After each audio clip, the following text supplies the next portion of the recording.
The views and opinions expressed in this podcast are those of the individual co-host and do not reflect the official policy or position of the Firearms Radio Network and or their employers. Viewer discretion is advised. This is especially true on our live shows. Broadcast for shooters, hunters, and gun enthusiasts. This is the Firearms Radio Network.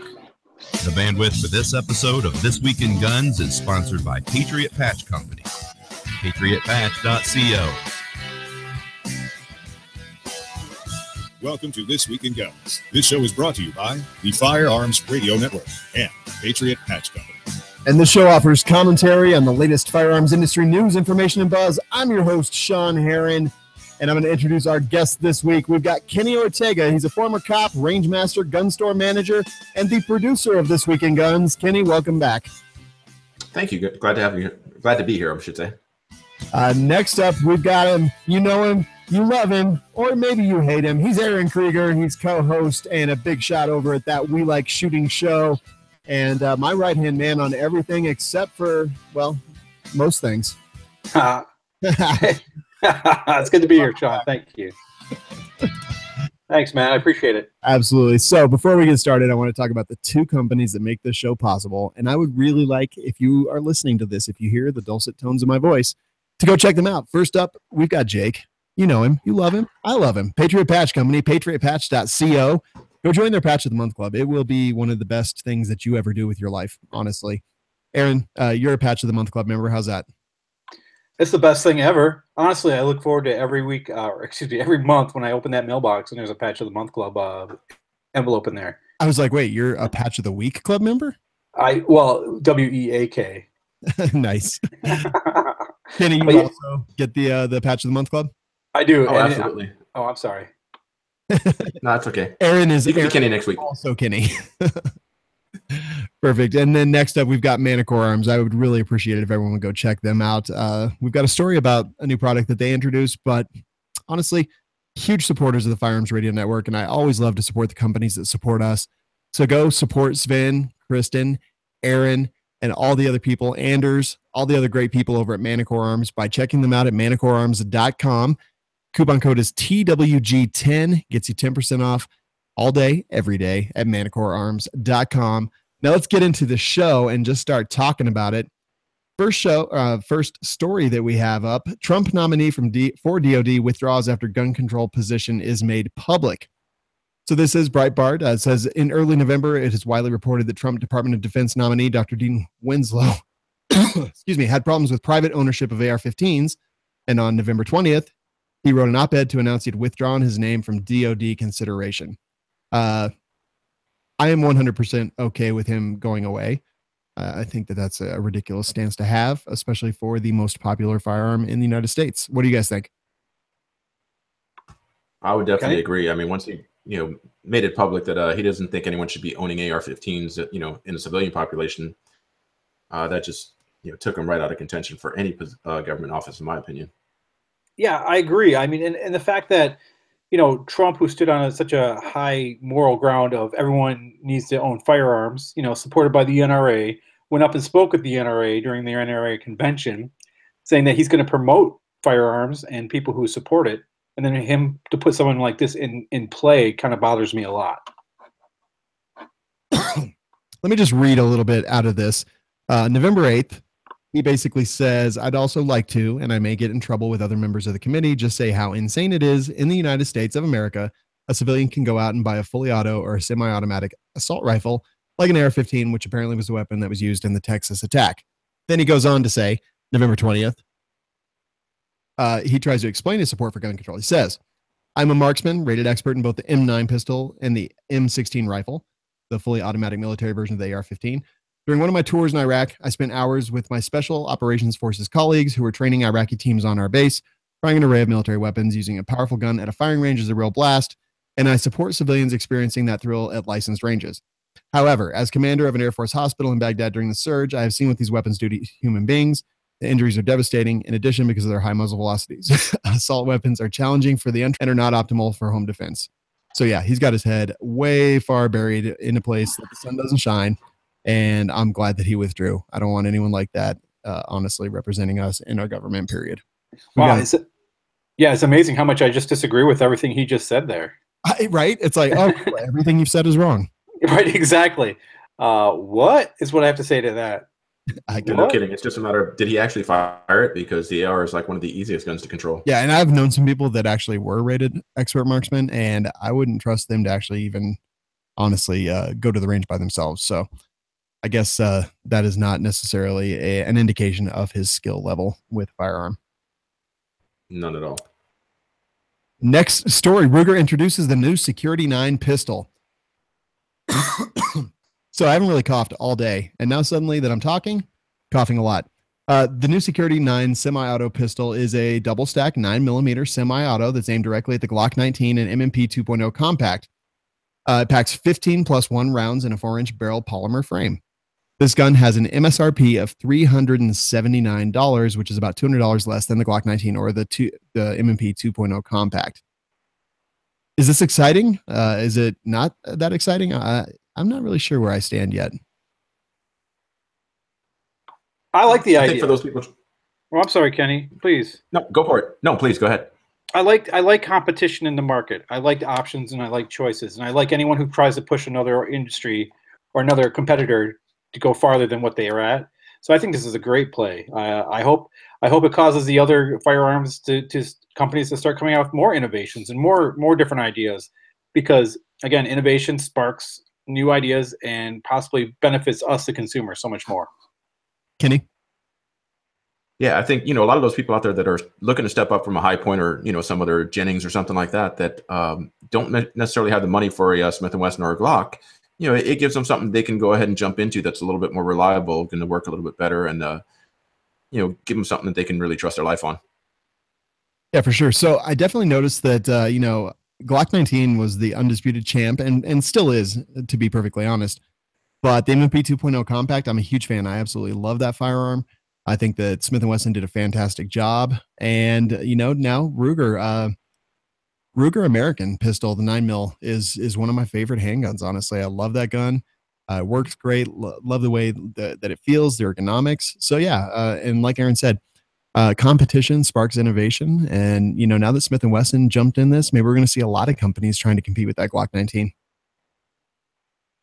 No, I would definitely agree. I mean, Glock 19 is my EDC only because, Glocks kind of make sense. It's not my favorite gun, but it works.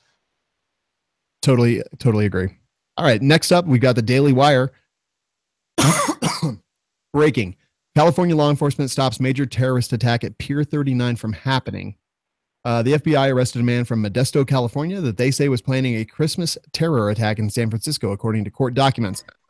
They charged him with allegedly providing material support or resources to a foreign terrorist organization. He had targeted Pier 39 for attack because he was familiar with the area and knew that it was a heavily crowded area. So, I don't know. Aaron, thoughts on this one?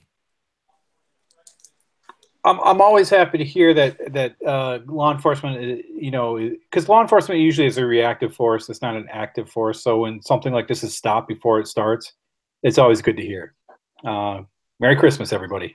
Right, exactly. This does say Jameson was trained as a basic recruit in the Marine Corps in 2009, and it was later discharged for not disclosing a medical history, which is interesting. Kenny, thoughts here? Yeah, knowing what I know about California law enforcement, I mean, I was a California police officer for 7 years. It's good to see that they got something right. They actually had some good intel and did something before it happened. I'm very familiar with Pier 39. I've been up there several times, and it definitely an area that is heavily populated and would, really have a devastating effect if an attack took place there. Yeah, for sure. So we've had a late edition. Please welcome Marine Scout Sniper, founder of Max Ordnance Academy, and PRS shooter, Tyler Hughes. Welcome. Hey, how's it going? Good, man. Thanks for joining us. And we're moving along in the stories here. Just if you have anything to say, just spout it out and we'll be good to go. The next story that we have up here is Manticore Arms releases a new forend for the X95. So Manticore Arms really came into their own when they were designing a lot of products for the Tavor. Now they've put a cantilever forend on the X95, which is IWI's basically replacement for the Tavor, or the newest generation of that platform.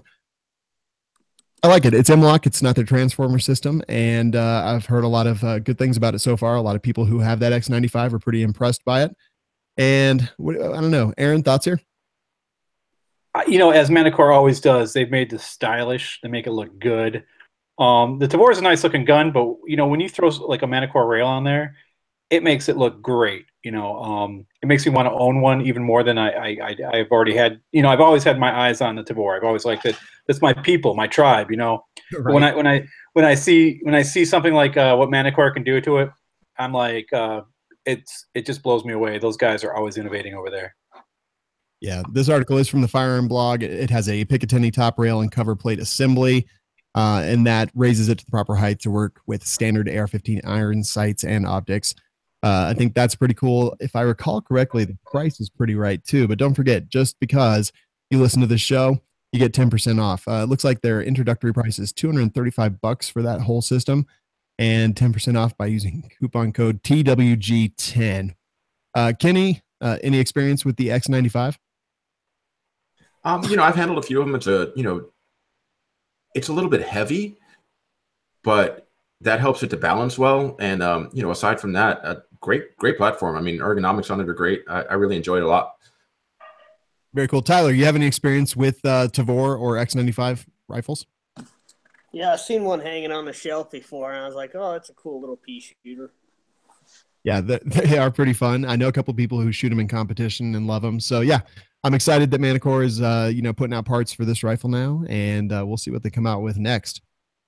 Let's go ahead and move into some less than positive news, and we'll talk about the ATF issues RFC, or a request for comments, as it seeks to reclassify machine guns to include bumpfire stocks and other devices.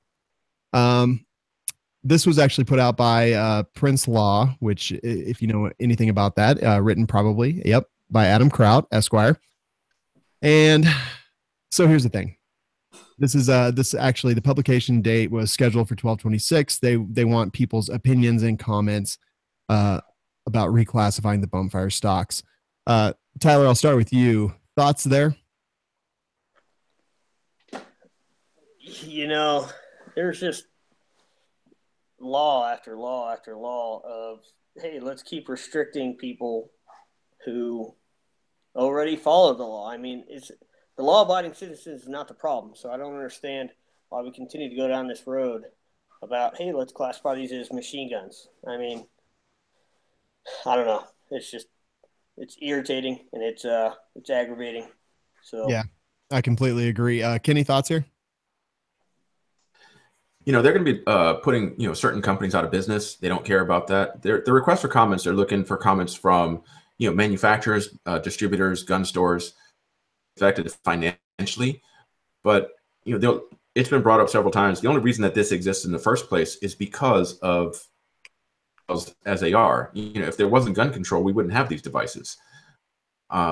So all they're doing is going to continue to create a situation where people are going to find a way to comply with the law as it's written in a way that they don't like, and they're just going to keep on spiraling down that rabbit hole. Yeah. So, Aaron, it looks like this did publish yesterday. There's a 30-day window for comments on the subject from the public. What if you had to put on your prognostication helmet, which I know, oh, he's not even there. No, he's not. He stepped away. I was about to make fun of him. So here's my thoughts here. Ridiculous. I think that honestly, the only reason we're even in this position is because the NRA made a really ridiculous and stupid play. They said, we'll send it back to them. And a lot of people said, look, they're playing chess, not checkers. I completely disagree. I think they opened us wide up for this. It may have happened with or without them bumbling and sticking their feet in their mouth. But I truly think that they really opened the door for this. And now we're going to deal with it. And I think that if this does happen, I already think that the NRA executive leadership needs to be dismissed by the board of directors, and we need to bring new blood in there. But this just goes to show you that I don't even think they're playing chess or checkers. I just think they're playing Connect Four, and they're doing a terrible job. Any last thoughts on this before we move on? Yeah, no, I agree. And I think the companies that are going to be hurt by it need to go ahead and take action against them, because of the fact, they already said, several times before that these were okay, and now they're going to change their position on it. They led them down a path that, that hurt them financially. So, for sure. Aaron, Man named Wayne LaPierre killed in targeted home invasion. This isn't really necessarily gun related as far as I can tell, but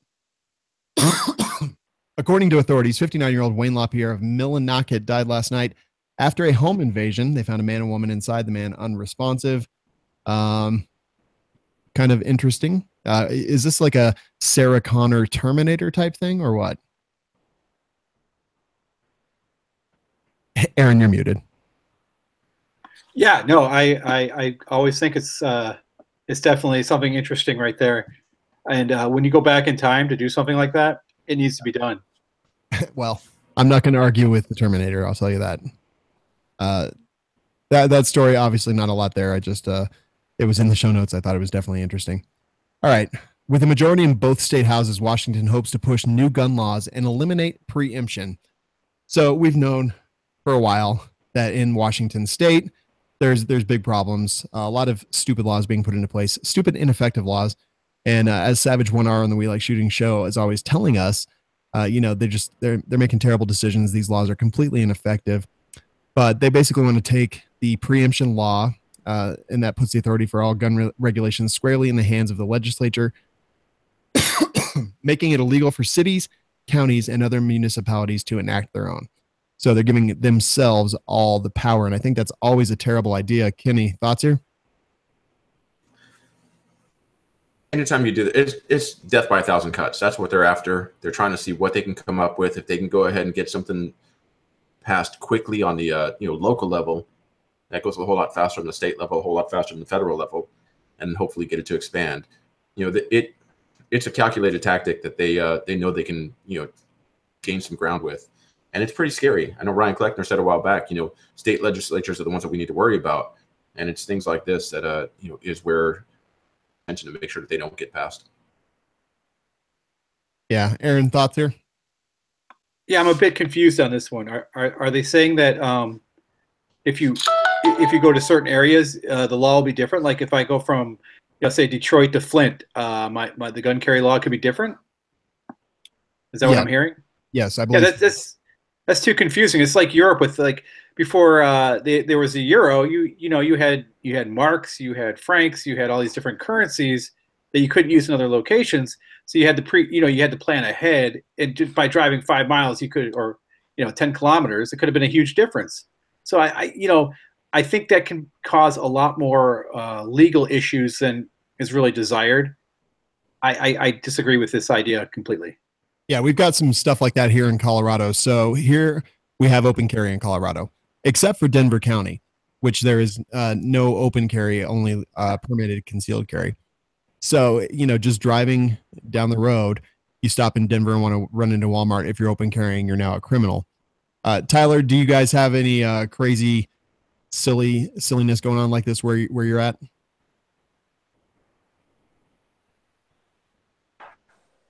There we go. I am muted. Yeah, you're unmuted.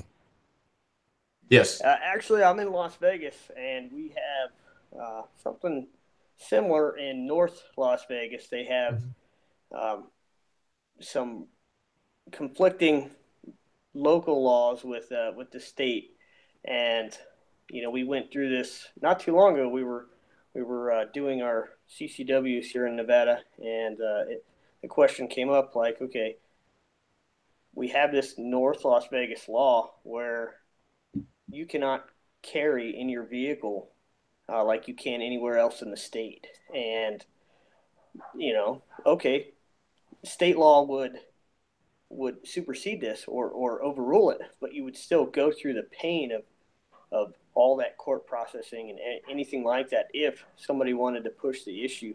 And, it's confusing. A lot of people don't even know about it, but it is there, and it could, it could affect your life somehow. Yeah, that's so crazy to me. Because we're in Colorado, so you can carry a loaded, and I use this as an example all the time. You can carry a loaded pistol in your car, no problem. Don't have to have a permit. You can just carry a loaded pistol, hide it anywhere you want in your car, and we have no duty to inform. However, the cops don't necessarily know every single law. Obviously, there's a ton of laws for them to keep up with. No one can actually do it. They can know certain things inside and out that they use every day, but there's other laws that they don't know. So if you have an AR pistol loaded in your car, by the letter of the law, you would be illegal. However, I guarantee that since there's no loaded long guns allowed in your car, if you get pulled over, you're going to get tagged for that rifle. You're going to have to go through the court process and prove that you're innocent. And I mean, you'll very likely make your way through that, but it's just really confusing. And those laws are not there to protect us as law-abiding citizens. They're there to trick us and trap us. Agreed. All right. So in your neck of the woods there, our next story comes from Fox News. Las Vegas shooting. FBI official says info on motive may take until next October to release. So I don't want to jump on a soapbox or anything, but I feel like about so many of these shootings or mass killings, I'll say, that go on, we know so much right after the fact. The Boston bombing, we knew everything about them, from where they live to what they look like to their names to their educational experience. In Las Vegas, we really don't know anything yet. And Tyler, I'll start with you. Next October, I mean, yeah, I realize that doing this stuff takes time, but wow, it just seems crazy to me. Yeah, I mean, I don't have there's not a lot of information available. You know, there's been pictures released. There's been, you know, a lot of blame pointed at the individual and his, you know, his girlfriend or his wife or whatever. But the fact that they don't know anything, it is peculiar. You know, yeah. I'll say that. But you know, it's just I don't know. It seems interesting to me. Kenny, anything to add there? You know, it just too many irregularities in this story. You know, in probably the most camera-filled city, we don't have video of this guy going in and out. There's just so little information where monitored 24/7 in this city, but there's nothing there. It stinks to high heaven, and there's that we need, but we're not getting them. Yeah. Aaron, I am not a conspiracy theorist at all, and you know that. However, this just seems so odd to me. I want to think maybe it's some like overarching conspiracy, but really it all comes down to it's probably just who's going to get sued. And that's why we don't have any information, because everyone's keeping their cards really close to their vest. Las Vegas pun intended. Aaron, thoughts there? You know what? I am not a huge conspiracy theorist myself, but it does seem really weird, the whole time frame, 12 minutes of shooting, yet 77 minutes to stop him. What happened in that 50 some minutes? Why is this not coming out in the information? Why have not we heard more about this? It bothers me. I really want to know what exactly is going on. Yeah, I feel like they're just playing it too close, and I don't necessarily understand. But in the end, it's probably less conspiracy and just more that everyone knows that they're going to get sued, so they're keeping everything as close as possible. All right. Next story, freebeacon.com. Pro-gun women are routinely the victims of violent sexual harassment. I don't really know much about this. They have Kimberly Corbin, survivor, as the picture here, but it says there's some horrible language that I'm not actually going to repeat here, but basically Kimberly Corbin found some really violent and horrible stuff on her Facebook early last year. And the story basically is this: because these women are Second Amendment advocates and they stand up for themselves, they receive a lot of vitriol from people who would be maybe anti-gun or across the aisle. I've seen this myself here, just because of some of the women that we know in the industry. But Aaron, have you experienced any of this? Have you seen any of this? We know a lot of the same women. You know what? I probably am a huge cause of a lot of the sexual harassment in our industry. I understand it. But okay, listen, I understand there are things you shouldn't say. There's actions you shouldn't take. But violence to me is not verbal. Okay, you can yell at somebody, but as I tell my kids all the time, if someone says you're something and you're not, it's not true. Ignore it. It's not true. If I were to say I'm going to beat you up on Facebook, or I hope you get raped, or something horrible happens to you, it's just words. In reality, it bothers me that they call it violent sexual harassment. It's sexual harassment, and that's wrong. we as a society got, I have 3 boys, and hopefully I can raise them smart enough to understand that no means no, and don't be an asshole. I'm sorry, Sean. Timestamp. Don't be a jerk. But it's at the same time, it's not violence. Violence to me is something that physically happens to you. So that's just my personal opinion. I know I might get flamed on it, but I'm sorry, ladies. It's not violence to me unless it's something that physically happens to you. I would say it's probably a little bit more harassment. I know Dana Loesch has had her kids threatened, her life threatened, people telling her that they hope that she gets cancer and ridiculous stuff like that. I think a lot of these women, because they are Second Amendment advocates, the other side seems to have a lot of hate and vitriol. Kenny, thoughts here? Yeah, the tolerant left is anything but. I mean, I know Dana Loesch, as you said, I believe that she actually had to move because of threats that she was receiving at her home, trying to get her family out of there because she definitely feels that they're in danger. I mean, these people are advocating, violent rape and dismemberment and all kinds of other things to these women because they support a cause that they don't agree with. It's anything but tolerant. This is the reason why the left is so in favor of gun control, because they know that they can't handle their emotions, so they think that everyone is like them. Yeah, for sure. Tyler, reaction to this? I don't have a lot of experience with it. I live with Ray, and she's a pretty popular female in the shooting industry. She's very conservative when it comes to her postings and what she does at the range and things like that. And we just haven't seen any type of harassment that you're talking about right now. I mean, I'm glad to hear that, actually. I know Ava from the Gun Funny Show. She's definitely had some messages that were pretty aggravating and irritating to read.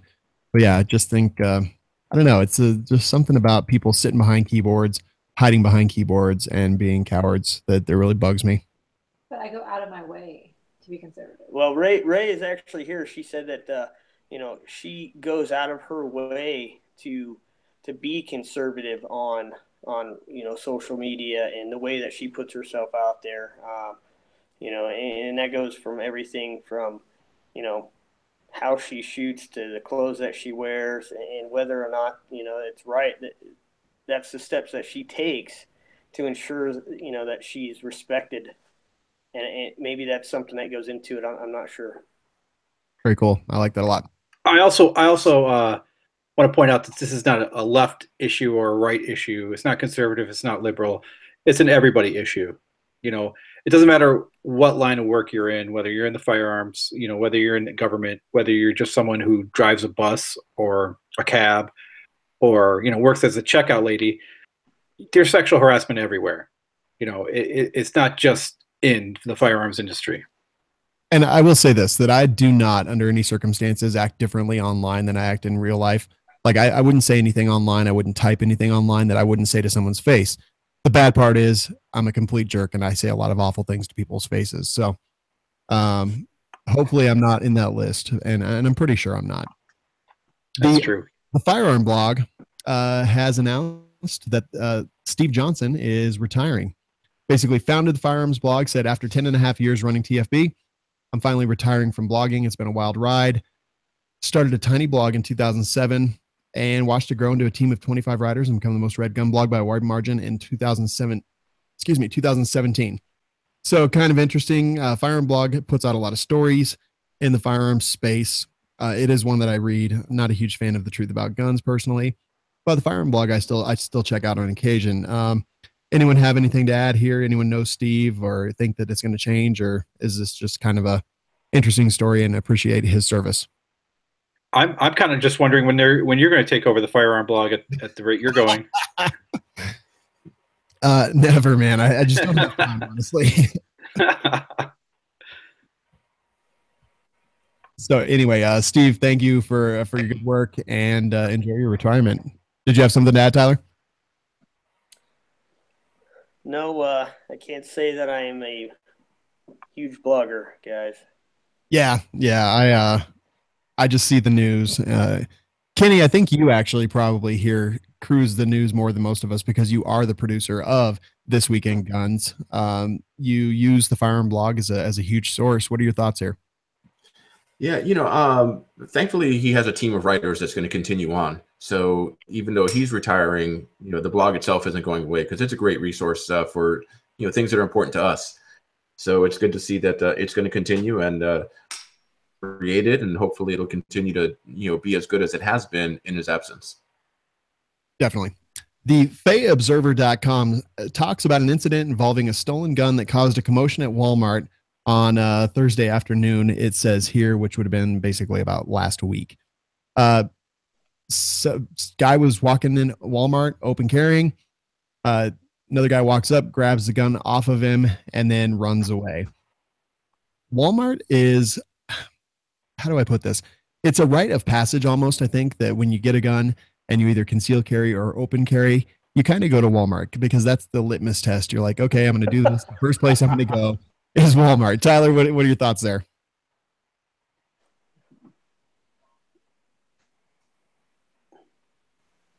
Has anyone else done that, or is it just me? Well, if he did yell yoink when he did it, then it's just not worth it. I agree. Yoink. I don't advocate for open carry.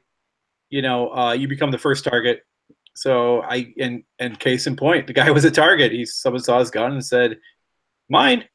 This is what I always say. This is actually use this in classes all the time. I'm not a fan of open carry specifically for this reason. It does, I'm more of the gray man kind of guy, trying to just look like everybody else and not give anything away. And here's a specific situation. Now, I see people open carry in Walmart every single time I go to Walmart. So obviously it doesn't happen often, but on occasion, I guess it does. Anyone else have anything? Out here in Texas. Oh, go ahead. Yeah. Now, out here in Texas, I see a lot of people open carrying, and if someone's out to cause harm, to do something bad, carry conceal for a reason. And like you, I prefer the gray man. I don't wear shirts that advertise guns or anything like that.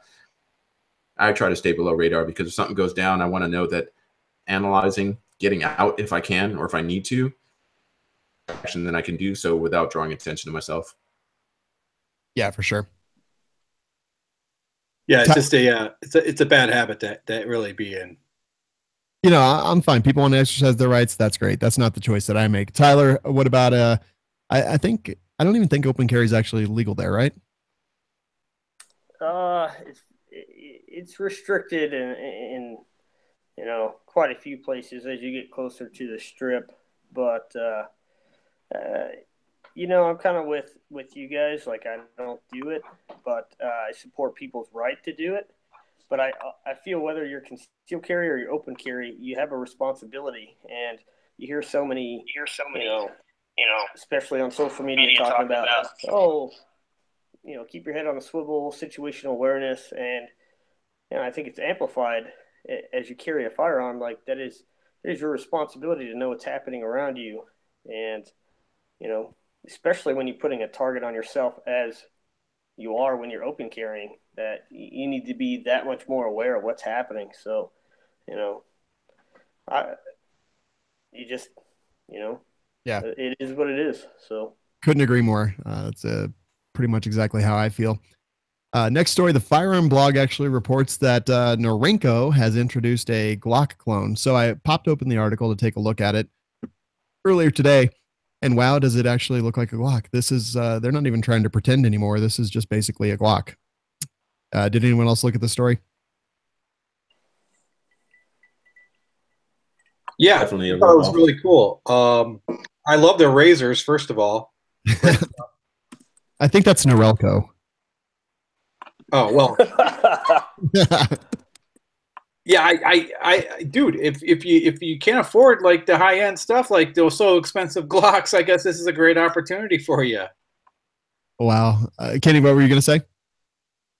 Yeah, no, it's definitely a ripoff, and this is par for the course with China. China, they're not really innovative, but they are great at copying stuff. So they will take anything thing out there and copy it. What surprises me though is why make a Glock clone when Right, exactly. This says the serial number was an option on this one. So wow. Yep. Norinko, well, job well done, guys. It looks just like a Glock. Congratulations on your success. South Carolina mayor boasts about implementation of $500 fine for bump stocks. Brags about it, boasts about it. And I mean, this South Carolina, it's even in the name. It's in the South. So they're implementing a $500 fine for bump stock usage. That seems like an illegal tax since it's something that is legal, has been ruled legal by the ATF up to this point. And I don't know, I don't want bump stocks, but just like open carry, if someone wants to use something that's completely legal and has been said it's legal by the people who say those things, then feel free, go ahead, do your thing, whether I agree with it or don't agree with it. Aaron, what are your thoughts there? It irritates me so much because people are using their position of power to enforce their will on other people, when in fact the law states that this is not something that is legal to do. And yet here they are, they're like, well, because I am who I am, I'm going to say, I'm going to impose this fine. It's bogus, it's BS, and he's just looking for attention. It must be an election year. Anyone else have anything to add here? I think it's ridiculous. I was going to say the same thing. I think it's just it's playing the tune that voters want to hear, and that's all that it is. Completely 100% agree. We all know it's ridiculous. There's just no surprise about that for me. And again, I think bump fire stocks are ridiculous. I've got several of them. I hate them. I installed them. I used them, and then I uninstalled them just because they're in my opinion pointless. But it doesn't have to have a point for people to be able to use something that's legal.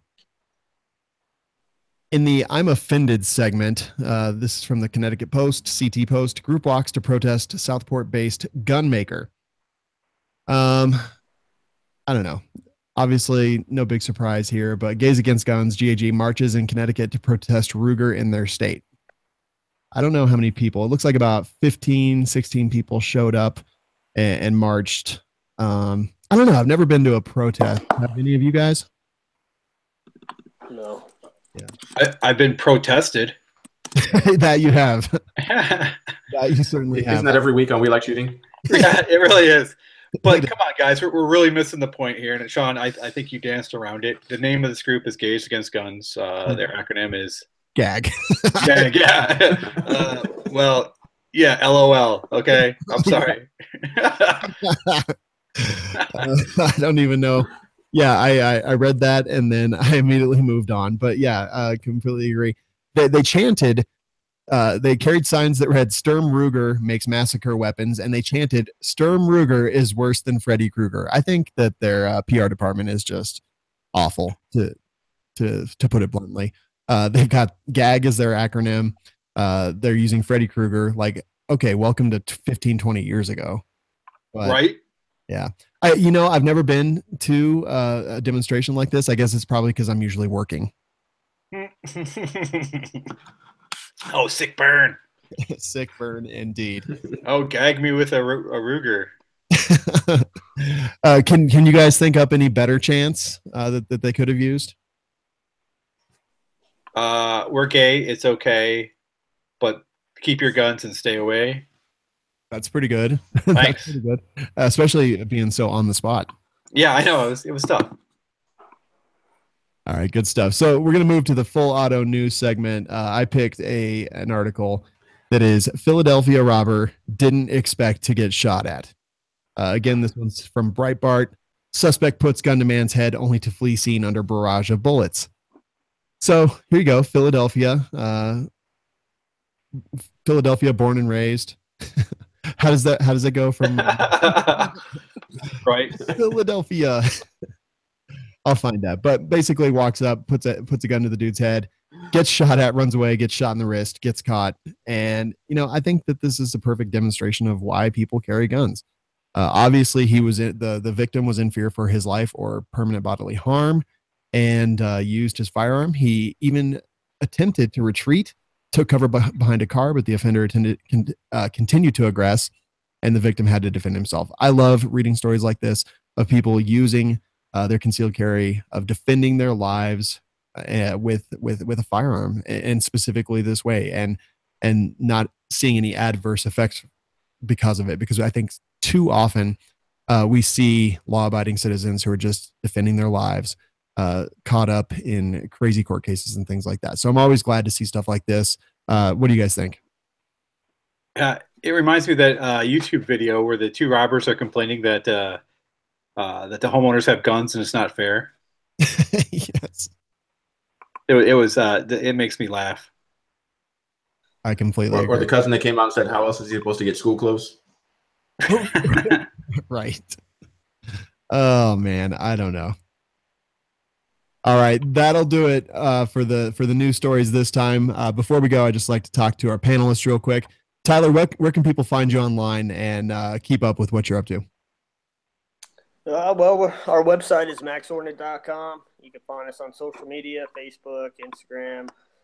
We don't do much of the Twitter, but, you can check us out. We specialize in long-range training, and we do a lot of law enforcement and SWAT sniper type stuff. And, that's where you can find us. So, other than that, yeah, maybe you'll hear about us in the news here pretty soon. We are going through something with the NFL right now where we posted a picture of a training that we did with some snipers in a stadium. And, the NFL is not too happy that we let everybody know there's precision rifles at national football games. So really, yeah, ridiculous. Well, I hope we do hear more, and I hope it's all good stuff for you guys. Yeah, that's weird. I just assumed that everyone thought that was something that happened. Yeah, I saw the last Boy Scout. Yeah, exactly. Right. Well, what it was a picture of a rifle on a tripod, and there was nobody in the stadium. It was just a team practicing before a game, and we posted it. A few other people posted it, and then the comments started to come from certain individuals about shooting players who are kneeling. Oh, wow. Well, it wasn't me who said it, and I guess it can kind of show you the demeanor of the public towards the NFL right now, and that's kind of what set this whole thing off is those comments. Wow, dang, man. All right, cool. Max Ordinate, definitely appreciate you being with us. Kenny, where can people keep up with you online besides being the producer of This Week in Guns? Well, Twitter is at Kenny Ortega. Instagram is Not That Guy because there's a choreographer named Kenny Ortega. So I'm not that guy that can get you into movies. And then Kenny Ortega on Facebook. Very nice, man. Thank you for being here. Now, Aaron, you are that guy that can get them into movies. Unfortunately, it's not movies that most people want to be in. Where can people find you online? Yeah, if you guys ever need to get into a movie theater, just ask. But you can find me at welikeshooting.com, or Love WLS is the perfect place to find me and the rest of these savage cohorts every week, every day, and every hour if that's what your desire is. All right, love it, man. Thank you for joining us at the last minute, Aaron. Appreciate you. Anytime. All right, and for you guys listening, don't forget to support the companies that support the Firearms Radio Network and This Week in Guns. We've got Patriot Patch Company. You can go to patriotpatch.co and buy the Patch of the Month Club, T-shirts, cleaning mats, all kinds of other great stuff. But I'll tell you what, their Patch of the Month Club is killing it. Absolutely love it. If you're interested in the Manticore arms, cantilever forend for the X95, go to manticorearms.com, use coupon code TWG10, and that gets you 10% off. But look, if you don't have an X95 or a Tavor, if you have an AR, an AK, a Scorpion, all kinds of other stuff, go check out all their amazing offerings. They do magazines for the Scorpion Evo. They do all kinds of other accessories for all those platforms. And trust me, you will find something there that you absolutely love, including the Transformer rail. Coupon code TWG10 at manticorearms.com. And please leave us feedback for the show. Leave us reviews on iTunes. Go to our Facebook page, become a Patreon, firearmsradio.tv/pledge. And honestly, we just appreciate you guys listening. So thanks for sticking with us. Thanks for everything that you guys do for the Firearms Radio Network and the Second Amendment community at large. We will talk to you next week. And don't forget, This Week in Guns is produced by Kenny Ortega and is a production of the Firearms Radio Network.